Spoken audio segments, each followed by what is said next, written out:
Social মিডিয়ার মাধ্যমে যে লেখালেখি বা ভিডিওগুলা ছাড়া হচ্ছে যে রমজানুল মুবারক মাসের 15ই রমাদান শুক্রবার সেই দিন নাকি বিকট একটা আওয়াজ হবে, অনেকে বলতেছেন পৃথিবী নাকি ধ্বংস হয়ে যাবে, এরকম আরো অনেক আজীব আজীব কথাগুলো আমরা শুনতে পাচ্ছি। বিশেষ করে এই যে কিতাবুল ফিতান যেই কিতাবটা ইমাম নুআইম ইবনু হাম্মাদ রাহিমাহুল্লাহ তিনি লিখে গেছেন, এই কিতাবের মধ্যে যে হাদিসটা এসেছে, বিশেষ করে বাংলাদেশের কয়েকজন স্কলার যারা মাঠে ময়দানে ওয়াজ করেন, নসিহত করেন, তারা যে বিষয়টা তুলে ধরেছেন যে কিয়ামতের আগ মুহূর্তে মাহদি আলাইহিস ইসলামের আগমনের আগ মুহূর্তে একটা বিকট শব্দ হবে। যে হাদিসটা এসেছে আমি খুব অল্প সময়ে বলবো, যেহেতু জুমার সময় হয়ে যাচ্ছে, প্রস্তুতির প্রয়োজন আছে। এই কিতাবুল ফিতান, এই যে কিতাবুল ফিতান, এই কিতাবের প্রথম খণ্ড, এই প্রথম খণ্ডের আপনার 350 পৃষ্ঠায় হাদিস নাম্বার হচ্ছে 638 নাম্বার সেই পৃষ্ঠার মধ্যে হাদিসটা আনা হয়। যে দীর্ঘ একটা হাদিস, আমি শুধু বাংলাটা বলে দেই, যে আব্দুল্লাহ ইবনে মাসউদ রাদিয়াল্লাহু তাআলা আনহু থেকে বর্ণিত, তিনি বলেন রাসূল সাল্লাল্লাহু আলাইহি ওয়াসাল্লাম বলেছেন, যখন রমজান মাসে বিকট আওয়াজ প্রকাশিত হবে, শাওয়াল মাসে যুদ্ধের ঝঙ্কার শুনবে, জিলকদ মাসে বিভিন্ন গোত্রের মধ্যে মতপার্থক্য দেখা দিবে, জিলহজ মাসে রক্তপাত হবে, মুহররম মাসে কি ঘটবে মুহররম মাসে, একথাটি রাসূলুল্লাহ সাল্লাল্লাহু আলাইহি ওয়াসাল্লাম 3 বার বলেছেন, ইয়াকুলুহা সালাসান হাইহাতা ইউকতালুন নাসু ফিহা হারজান। রাসূল কারীম সাল্লাল্লাহু আলাইহি ওয়াসাল্লাম এইভাবে বলেছেন যে 3 বার কথাটা বললেন, ইয়া রাসূলুল্লাহ সাইহা কি? সাহাবায়ে কেরামরা জিজ্ঞাসা করলেন, জবাবে রাসূল সাল্লাল্লাহু আলাইহি ওয়াসাল্লাম বললেন, এটা হাদ্দাতুন ফিন নিসফি মিন রমাদান লাইলাতা জুমুআতিন ফি সানাতিন কাসীরাতিজ জালাজিল। খুব কঠিন শব্দ দিয়ে এই হাদিসটা বলা হয়েছে যে এটা অর্ধ রমজান মাসের জুমার রাত্রে প্রকাশ পাবে, অর্থাৎ যারা ঘুমন্ত থাকবেন তারা জেগে উঠবেন, যারা দাঁড়ানো থাকবেন তারা বসে পড়বেন, কুমারী নারীরা ভয়ে আতঙ্কে ঘর বাড়ি ছেড়ে দিয়ে তারা বের হয়ে পড়বেন, পর্দা ছেড়ে দিবেন। এটা হবে জুমার এক রাত্রিতে, এই আওয়াজটা হবে জুমার এক রাত্রিতে। এমন এক বৎসর যখন অধিক হারে ভূমিকম্প হবে। এই যে ভূমিকম্পর যে ব্যাপারটা একটু বলেন, এই যে পৃথিবীব্যাপী অনেক জায়গায় ভূমিকম্প হয়েছে, বিশেষ করে সিরিয়াতে ভূমিকম্প হয়েছে। আমাদের স্কলাররা এই বিষয়গুলো তুলে ধরে মানুষের মধ্যে আতঙ্কিত করতেছেন, মানুষের মধ্যে ভীতি সঞ্চার করতেছেন। মূল বিষয় হচ্ছে, আমি যে বিষয়টা তুলে ধরবো যে রাসূল সাল্লাল্লাহু আলাইহি ওয়াসাল্লাম এখন বলতেছেন, তোমরা জুমার দিন নামাজ আদায় করার সাথে সাথে ঘরে প্রবেশ করবে, দরজা জানালা লাগিয়ে দিবে, নিজেদের চাদর আবৃত্তি করলেও কানকে সজাগ রাখবে। যখন বিকট আওয়াজ শুনতে পাবে, বিকট আওয়াজ যখন শুনতে হবে, তখন ওয়াকুলু, তখন তোমরা বলবে সুবহানাল কুদ্দুসি রাব্বুনাল কুদ্দুসি। এই কথা তোমরা বারবার বলবে যে সুবহানাল কুদ্দুস, এইটা বলবে। আর এটা যে এমন করবে, যে এই কথাটা বলবে সে মুক্তি পেয়ে যাবে, আর যেই কথাগুলো বলবে না সে মুক্তি পাবে না। এখন আসুন এই হাদিসের সনদ বা রাবীদের যে পরিচয়টা আছে, এটা কি? আমি যে হাদিসটা আপনাদের বললাম 638 নাম্বার হাদিস, তারপরে 350 নাম্বার পৃষ্ঠা, কিতাবুল ফিতান, আবু নুআইম ইবনে হাম্মাদ রাহিমাহুল্লাহ তিনি বলেছেন।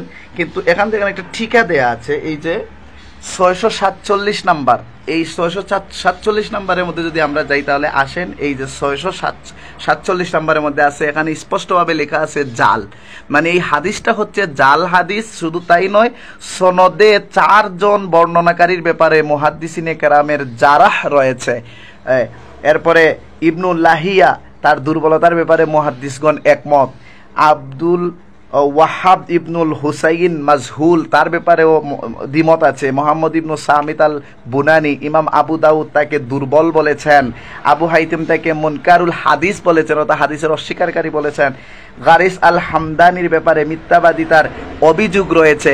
এই যে ঠিকার মধ্যে এখানে আনা হয়েছে, এই হাদিসটা জাল হাদিস, অথবা আরো কিতাব ঘাটাঘাটি করে আমি দেখেছি যে কেউ বলেছেন এটা জয়ীফ হাদিস, দুর্বল হাদিস। তো কথা হচ্ছে যে এই হাদিসটা বর্ণনা করার আগে এই একই কিতাব অর্থাৎ কিতাবুল এই ফিতানের একই কিতাবের এই 638 নম্বর হাদিসের আগের যে হাদিসগুলো আছে সেগুলো আমাদের একটু লক্ষ্য করা দরকার। যে হাদিসের মধ্যে এখানে বলা হয়েছে এই যে 629 নম্বর হাদিস, এই যে 629 নম্বর হাদিসটা যদি আমরা একটু খেয়াল করি তাহলে আমরা বুঝতে পারবো যে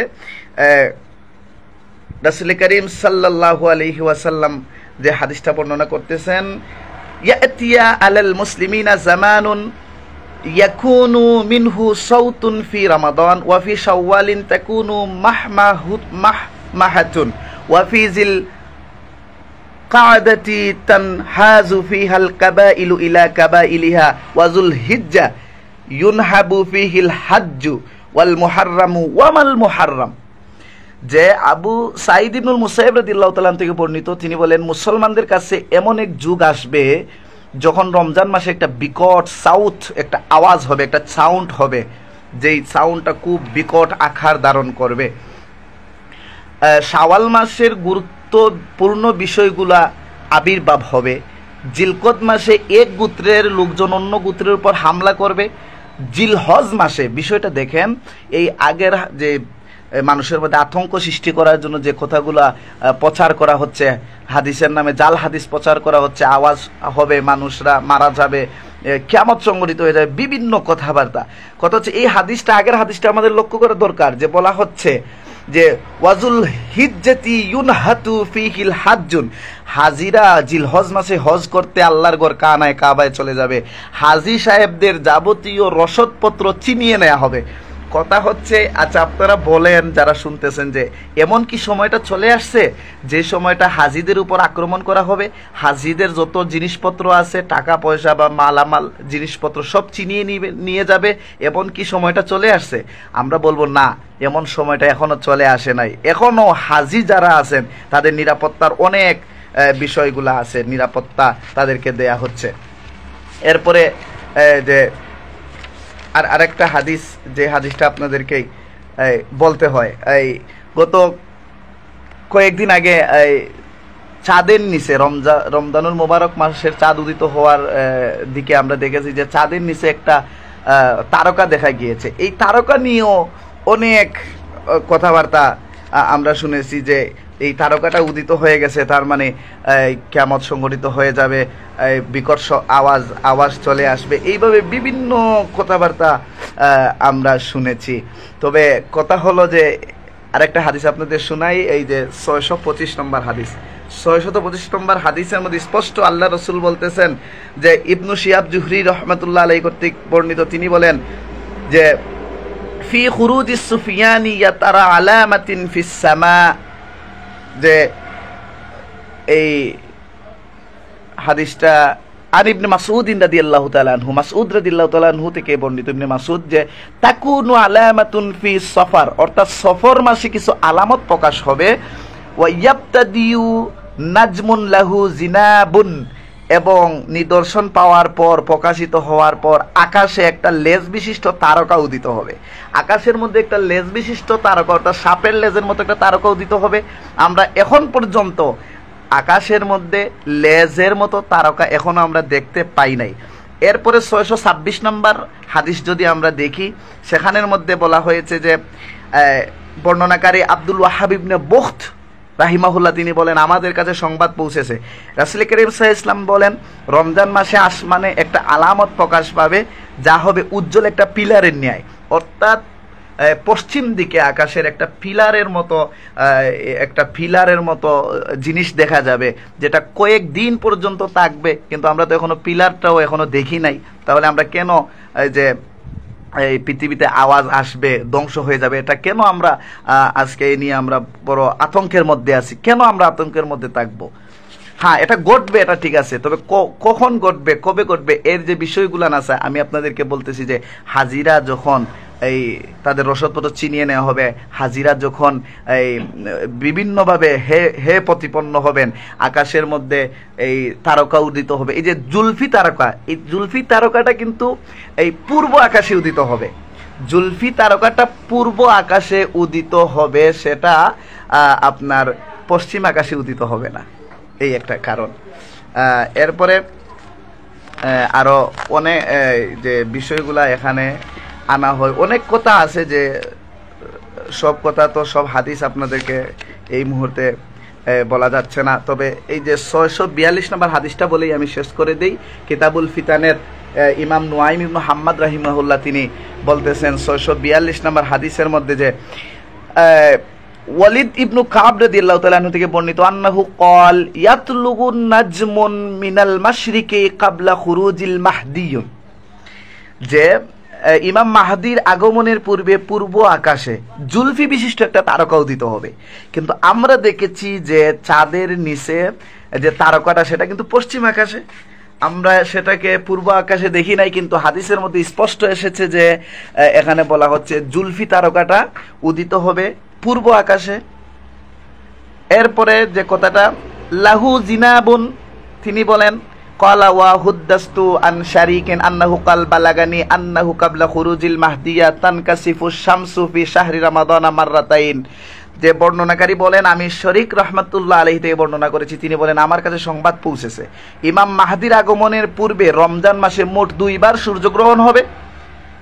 স্পষ্ট করে এখানে লেখা আছে আন্নাহু ক্বাবলা খুরুজিল মাহদিয়া তানকাসিফু শামসু ফি শাহরি রমাদান মাররাতাইন, যে ইমাম মাহদির আগমনের পূর্বে রমজান মাসে মোট 2 বার সূর্যগ্রহণ হবে।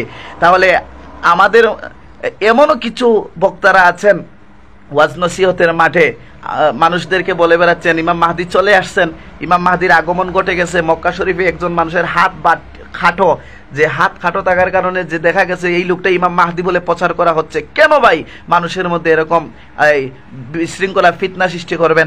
স্পষ্ট আপনি হাদিস কুলান পড়েন, কিতাবুল ফিতানের ইমাম বুখারীও কিতাবুল ফিতান এনেছেন বুখারী শরীফের মধ্যে, এগুলো পরে দেখেন আপনি স্পষ্ট যে ইমাম মাহদি আগমনের পূর্বে রমজান মাসে 2 বার সূর্যগ্রহণ হবে। তাহলে সূর্যগ্রহণ তো দিনের বেলায় হয়, আজ পর্যন্ত তো আমরা এখনো তো দেখতে পাই নাই যে দিনের বেলায় রমজান মাসে 2 বার সূর্যগ্রহণ হয়েছে, আমরা তো এখনো পাই নাই। আমার বয়সে অর্থাৎ 27-28 বছর বয়সে আমি রমজান মাসে 2 বার এই সূর্যগ্রহণ এখনো পাই নাই। কথা হচ্ছে এই হাদিসগুলো আপনারা আগে বর্ণনা করেন, এই হাদিসগুলো বর্ণনা করার পরে তারপরে আপনি ওই হাদিসের মধ্যে আসেন। বিকট শব্দ হবে এটা যে রমজান মাসের এই বৎসরেই এই রমজানে হবে, এটা কেন আপনি বলে প্রচার করতেছেন ভাই? এই যে এইভাবে যদি আরো অনেক হাদিস আমরা তালাশ করি, অনেক হাদিস আমরা পাবো যে হাদিসের মধ্যে স্পষ্ট এসেছে যে এই কিতাবুল ফিতানের মধ্যে বিকট আওয়াজ হবে ভাই। তবে এই আওয়াজটা কবে হবে সেটা আপনি কেন নির্ধারণ করেন যে এই রমজান মাসে?